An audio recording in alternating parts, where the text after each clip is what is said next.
안녕하세요. 밤을 걷는 철학자입니다. 영상을 되게 오랜만에 찍는데 그동안 좀 개인적으로 바쁜 일이 많아가지고 영상을 다시 한번 찍어보도록 하겠습니다.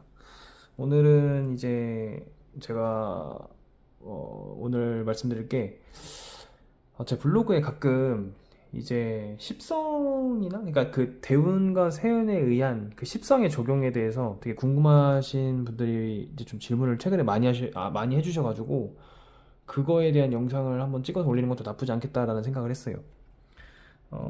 그러니까 제 영상을 계속 봐오신 분들 알겠지만 이 십성이라는 거는 천간만을 가지고 하는 거잖아요. 천간만.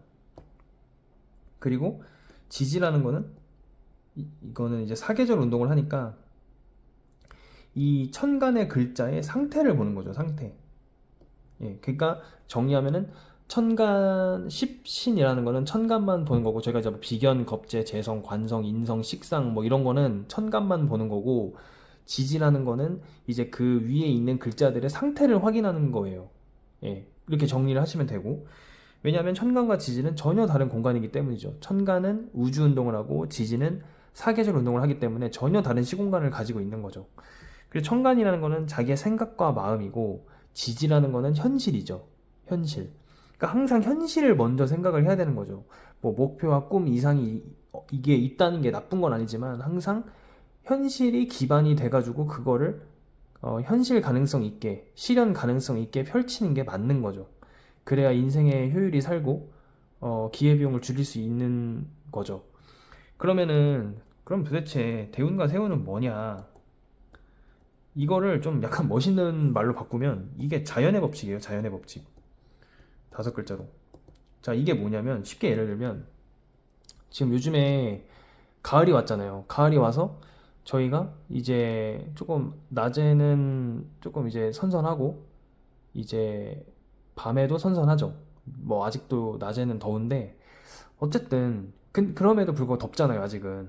그러니까 이게 뭐냐면 저희의 생각과 행동이 지금 여름이라는 계절이 아직은 조금 그래 여름이니까 여름이라는 계절이 왔기 때문에 저희가 에어컨을 켜고 선풍기를 켜고 반팔을 입는 거죠. 그쵸? 저희가 반팔을 입었기 때문에 여름이 온 게 아니라 여름이 왔기 때문에 저희가 반팔을 입는 행동을 하는 거죠. 그러니까 결국에는 사주명도 똑같이 그러니까 자연의 법칙을 따라야 되는 거예요. 자, 자연의 법칙을 따르는 게 뭐죠? 이 말을 다시 바꿔서 거꾸로 말하면 대운과 세운을 따라야 된다는 거죠. 결국에는. 그러니까 만약에 여름이 왔는데 저희가 막 에어컨을 안 켜고 히터를 켜요. 막 패딩을 입어요. 그럼 탈이 나겠죠. 분명히 건강상의 문제가 발생을 하겠죠. 똑같은 겁니다. 만약에 대운이 지금 겨울이 왔는데 그 겨울을 따르지 않고 나 혼자 여름 행동을 한다든가 아니면 거꾸로 대운과 세운이 여름이 왔는데 뭐 혼자 겨울 행동을 한다든가 그러면 당연히 이치에 맞지 않는 거죠. 근데 그게 그러니까 애초에 사주는 그래서 좋고 나쁨을 따지는 게 모순이라는 거예요. 그거에 대한 영상을 제가 다음에 한번 찍어보도록 하겠습니다. 자, 그래서 이렇게 말씀만 드리면 와닿으시지가 않으니까 제가 사주 예시를 들어드리면 김이 일주고요. 그리고 병진월이고 개유년이고 여기가 기사년인데 기사신데 참. 자, 이분을 보시면 일단은 저희가 사주 명리 만약에 뭐 해석을 한다 딱 그때 이건 볼 필요가 없는 거예요 사실. 지금 기존의 명리학의 가장 큰 문제가 제가 생각하기로는 사주 원국을 막 너무 분석을 하는 거예요. 물론 분석을 하는 건 좋죠. 뭐 더 자세하고 말해드릴 것도 많고 그럴 수 있는데, 근데 사실 사주 원국이라는 거는 내가 10살 때 만세력을 제 사주 생년월일을 넣고 10살 때 보나 20살 때 보나 50살 때 보나 죽을 때 보나 똑같아요. 변하지 않는 거예요. 그 글자 자체는. 아니, 내일 넣었을 때랑 제가 내일 모레 넣었을 때랑 다른가요? 글자에 변화가 있나요? 없어요. 그러니까 사주 원국만을 보고 계속 분석하는 거는 말이 안 되는 거예요. 그런데 간혹 어떤 분들은 대운과 세운을 아예 안 보시는 분들도 있어요, 진짜. 말이 안 되는 거죠. 자연의 이치를 거스르는 거죠. 제가 아까도 말씀드렸지만 저희의 생각과 행동은 계절의 변화. 그러니까 저희가 좀 있으면 가을이죠. 가을이면은 셔츠를 입고 낙엽을 쓸 거 아니에요. 그러면은 그 계열이 왔기 때문에 저희가 그런 생각과 행동을 하는 거지, 저희가 먼저 그런 생각과 행동을 했기 때문에 셔츠를 입는 게 아니란 말이에요. 사주 명리도 똑같습니다. 그래서 사주를 볼 때, 해석을 할 때는 이 원국을 먼저 보는 게 아니라 이 사람의 지금 대운과 세운을 먼저 보는 거예요. 자, 이분 같은 경우는 남자분이거든요. 지금 해자축이에요. 해자축 크게. 대운이. 자, 이 해자축을, 자, 대운만 일단 먼저 가지고 말씀을 드릴게요. 그럼 이 사람은 지금 해자축이 온 거예요. 나의 시간과 공간이 해자축이라는 긴 겨울 속으로 가는 거란 말이에요. 지금 그러면은 이 사람은 이 해자축이라는 생각과 행동을 해야 되겠죠. 계절이 왔는데. 그러니까 이 대운과 세운을 기준으로 먼저 보는 거예요. 여기를 먼저 보는 게 아니라, 아니, 이걸 보면 뭐합니까? 이게 해자축인데. 그러고 나서 원국을 보는 거예요, 원국. 그러면은 보시면, 자, 제가 십시는 천간만을 보는 거라고 했잖아요. 여기가 비견이고 정인이고 여기가 이제 식상이죠. 그럼 이 사람은 이런 생각이 강한 거예요. 이 현실이 아닌 거예요. 나는 병화라는 개수라는 매우 확산하고 상승하고 폼나고 나서고 싶고, 내가 어딜 가든 빛나야 되고 리더고 좀 잘나야 되고, 이런 생각이 강한 거예요. 그쵸? 생각이에요, 생각. 내 생각. 나는 그런 성향을 가지고 있는 거예요. 내 생각과 마음이 그런 쪽이 큰 거예요. 더군다나 병화랑 개수니까, 제 영상을 보신 분들은 알겠지만 이 병화와 개수, 무토 같은 글자들은 매우 앞으로 전진하려고 하고 확상 상승하려고 한단 말이에요. 그런 생각이 엄청나게 강한 사람이에요. 천간에 있으니까. 그쵸? 근데 지지를 보시면은, 지지는 현실이죠, 현실. 그래, 네가 그런 생각을 가지고 있는 건 좋다 이거야. 그럼 그런 네 생각과 행동의 상태를 보겠다는 거예요, 지지라는 거는. 자, 진월이죠, 진월. 자, 항상 사주 명리에서 월지는 중요하죠. 월지를 보는 거예요. 진월이니까 임묘진이죠, 임묘진. 자, 근데 여기서 조금 말씀을 드릴 게 뭐냐면, 이것도 영상을 좀 영상을 다시 올릴 건데, 자, 이렇게 진술충미라는 환절기가 있어요. 자, 이게 조금 어려운데, 자, 저희가 쉽게 생각해서 이렇게 진토, 술월, 진월, 뭐 미월, 이런 환절기라고 해요, 환절기. 그러니까 천간에 무토와 기토가 있고 지지에는 진술충미라는 토가 있죠. 엄연히 다른 거예요. 천간에 있는 무토와 기토는 천간의 음양의 운동을 음에서 양, 양에서 음으로 전환해주는 전환점의 역할을 하는 게 무토와 기토고요. 지지라는 거는, 지지의 진술충미는 사계절, 이제 이런 토를 넣어서 이제 5계절이라고, 이제 그런 것도 제가 한번 찍어 드릴게요.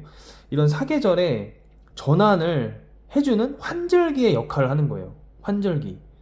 자, 그러면, 자, 쉽게 생각하면은, 자, 진술충미가 환절기다. 그럼 환절기가 뭐죠, 저희가? 예를 들면 봄이 왔어요. 그래서 겨울이 가고 이제 봄이 온 줄 알았어요, 3월에. 근데 갑자기 날씨가 추워지는 거예요. 그래서 패딩을 다 넣어놨는데 갑자기 추워진 거예요. 겨울이 갑자기 온 것 같은 거예요, 다시. 이제 봄이 왔다고 해서 다 넣어놨는데, 저희는 이거를 네 글자로 꽃샘추위라고 하잖아요. 그러니까 이렇게 환절기는, 다시 정리를 하면, 예상치 못한 일이 터지는 거예요. 나는 분명히 봄이 왔다고 했고, 그리고 봄이 와서 다 넣어놨는데 갑자기 추워진 거예요. 그래서 저희가 어떻게 되죠? 옷을 얇게 입고 나갔다가 꽃샘추위 맞아서 감기 걸리죠. 이런 거예요. 그러니까 사주 명리에서도 똑같아요. 환절기라는 거는 내가 예상하지 못한 일이 터지고, 그런 잔병치레를 그래서 걸리는 거예요. 그래서 진술충미, 축술미, 삼형살, 뭐 진술충미, 진술충, 이거를 부정적으로 보는 이유가, 사건 사고가 다른 글자들에 비해서 굉장히 크고 예상치 못하게 일어나기 때문에 그렇게 부정적으로 해석을 하는 거예요. 근데 저는 이게 어느 정도 일각이 좀 맞다고 생각은 해요. 왜냐하면 진술충미, 환절기라는 거는 문제가 뭐냐면, 예상을 할 수가 없는 거예요, 예상을. 그게 문제인 거죠. 그래서 항상 이런 환절기 운이 들어온, 이제 환절기가 들어온 운이나 애초에 사주 원국의 환절기에 그런 기운이 강하신 분들은 항상 준비를 하고 예방을 하고 조심을 하고 그렇게 행동을 해야 되겠죠. 그렇게 생각을 하고. 예, 그런 거에 대한 말씀은 또 제가 영상을 다시 한번 찍어서 올릴 건데, 어쨌든 환절기에 대해서 간략하게 이제 진술충미가 뭔지 그런 거에 대해서 이제 설명을 드렸는데, 조금 더 설명을 드리면, 임묘진이잖아요. 그러니까 이 사람은, 이 임묘진이 이제 사오미로 넘어간단 말이에요.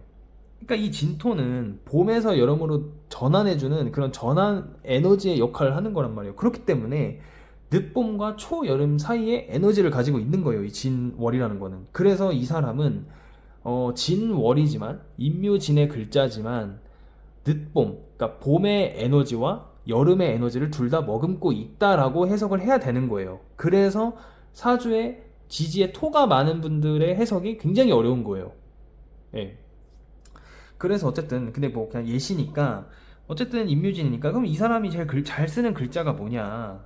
간목과 이 임묘진의 제일 강한 글자가 뭐죠? 간목과 신금이란 말이에요.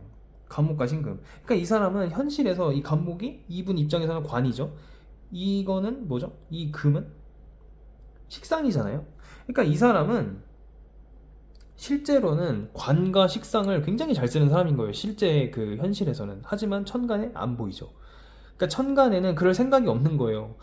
너는 관이랑 이 식상을 써야 되는 사람인데, 이 천간에는 자기는 그런 병화, 개수의 글자를 쓰고 싶은 거예요. 이거. 그러니까, 그러면은 크기를 보는 거예요. 병화는 진월이라는 계절, 개수는 유금이라는 계절에 있는 거죠. 이 글자들의 상태를 보는 거예요. 쉽게 말하면은. 그러면은 지금 볼 게 많죠. 해자축이라는 게 오면은 저희가 제 영상을 보신 분들 알겠지만 임수, 기토, 정화를 써야 되겠죠. 다 솔직히 필요가 없는 거예요. 이거를 써야 되는 거예요. 이 사람은 쉽게 말하면 다 필요 없고, 당신은 이 글자를 써야 좋습니다. 목이 쉬어가지고. 그 대신 그 상대방의 질문이 있겠죠. 질문. 그 질문을 기준으로 해석을 해야 되겠죠. 근데 지금은 이제 학문적으로 예시를 들어드리는 거니까. 그러니까 근데 자 보세요. 포부가 다 여름 글자잖아요. 천간이. 근데 이 사람의 대우는 지금 해자축으로 간단 말이에요. 그러니까 이 병화와 개수를 잘 못 쓰는 거예요. 이 해자축에는. 그러니까 정인과 이 재성을 이 해자축이라는 큰 겨울 속에서는 잘 못 쓰는 거예요. 그러니까 너의 생각과 너의 생각과 마음이 병화이고 개수인 건 알겠다만 해자축에서는 너는 이 글자들보다는 이 글자들을 써야 된다 라고 계절이 온 거예요. 그러니까 겨울이 왔으니까 너 히터 켜라, 너 빨리 두꺼운 옷 입어라, 안 그럼 너 감기 걸린다, 이렇게 온 거예요. 계절에서 이거를 따라야 되는 거죠. 근데 이게 사람마다 물론 사주마다 다르겠지만 그냥 조금 더 말씀을 드리면 이렇게 지금 자기 기운이 강하죠. 뭐 이런 자기 기운이 강한 분들이 이런 걸 따르기 쉬울까요? 어렵단 말이에요. 지금 이 병화와 개수를 보시면은 이 지지를 보시면 사오미도 있고 이 사화와 미토도 있고 진토도 있고, 그러니까 계절 자체가 물론 여기 유금이 하나 있지만 목화의 기운이 굉장히 강한 사람인 거예요. 그러니까 목화의 기운이라고 말하면 안 되고 임묘진과 사오미의 기운이 굉장히 강한 사람이에요. 근데 천간마저 병화와 개수를 쓰고 싶은 사람이에요. 그러니까 천간과 지지가 어느 정도 일치가 되는 사람인 거죠. 이 사람의 포부와 이런 마인드와 현실적인 그런 삶이. 근데 계절에서 갑자기 해자축이 와요. 그럼 이렇게 봄, 여름에 계절의 기운이 강한 사람이, 자기의 기운으로 똘똘 뭉친 사람이 이 해자축이라는 겨울이 갑자기 뜬금없이 오는데 이 사람 입장에서는 그거를 잘 받아들일 수 있을까요? 그러니까 이런 게 되게 어려운 거죠. 이런 게. 이걸 보지 않고 이 사주만 보면 나는 되게 막 폼나야 되고 잘나야 되고 화려해야 되고 나서야 되고 내가 어딜 가든 대장해야 되고 리더 해야 되는데 여기서는 참모 역할 하라고 하니까 자기는 되게 답답한 거죠. 그러니까 이런 문제가 되게, 그러니까 애초에 사주를 가지고 좋고 나쁘고 그리고 용신이니 뭐 희신이니 기신이니 이런 걸 따지는 게 어느 정도 이게 오류가 있다는 거예요. 그냥 이 사계절, 그러니까 뭐 세운도 있겠죠. 이 사계절에 따라서 이 사주 원국에 있는 글자들은 음양 운동을 할 뿐이에요. 그리고 상대방의 질문을 기준으로 가지고 그거를 말해드리면 되는 거지. 뭐 당신의 사주에는 뭐 목이 없다, 금이 없다, 뭐 화가 없다. 그 말이 안 되는 거예요, 그게. 애초에. 아니, 그래서 뭐 화가 없어서 화를 용신으로 잡으면 뭐 어떻게 돼요? 뭐 화의 기운이 생겨요, 갑자기? 뭐 그거를 뭐 물상으로 대체하면은 뭐가 생기냐는 거죠. 그런 비논리적인 걸 가지고 하니까 말이 안 된다는 거죠. 지금 이분 사주도 보면은, 그리고 애초에 이제 사주, 그러니까 좀 이건 옆으로 새는 얘기인데 좀 아쉬운 거죠, 그런 부분이. 그러니까 애초에 인간이라는 존재는 완벽하지가 않은데 자꾸 뭔가를 완벽한 사주를 막 그려놓은 다음에 거기에 모든 걸 끼워 맞춰서 이제 해석을 하려고 하는 것 같다는 생각이 들어요, 저는. 그런 부분이 되게 아쉬운 거죠. 애초에 사람은 완벽하지가 않은데 양의 기운이 강한 사람, 음의 기운이 강한 사람, 뭐 실내에서 머리를 쓰고 두뇌를 써야 되는 사람, 밖에서 일을 해야만 하는 사람, 이렇게 다 자기가 잘하는 영역이 있고 자기가 좀 부족한 부분이 있는 건데 뭐 그걸 가지고 넌 이게 부족하냐느니 넌 이게 약하다느니 너는 뭐 금이 없다느니 이런 거를 왜 따지냐는 거죠. 이런 계절에 따라서 그냥 각각 글자들이 음양 운동을 할 뿐인데 금이 없고 뭐 뭐가 부족하고 오행이 뭐 용신을 잡고 이게 저는 그런 쪽으로 가면 안 된다고 개인적으로 생각을 하고 있습니다. 예, 제가 좀 두서없이 말이 길어졌는데 오늘은 어쨌든 이제 제가 뭔가를 말씀드리고 영상을 찍긴 했는데 뭔가 여러 가지를 말씀드린 것 같아서 제가 다음에는 조금 더 사주 예시를 다른 거를 들어서 오늘 얘기를 조금 보충을 더 드리고 오늘 말씀드렸던 사주의 좋고 나쁨 막 이거에 대해서 한번 말씀을 드려보려고 합니다. 예, 지금까지 밤을 보는 철학자였고요. 감사합니다.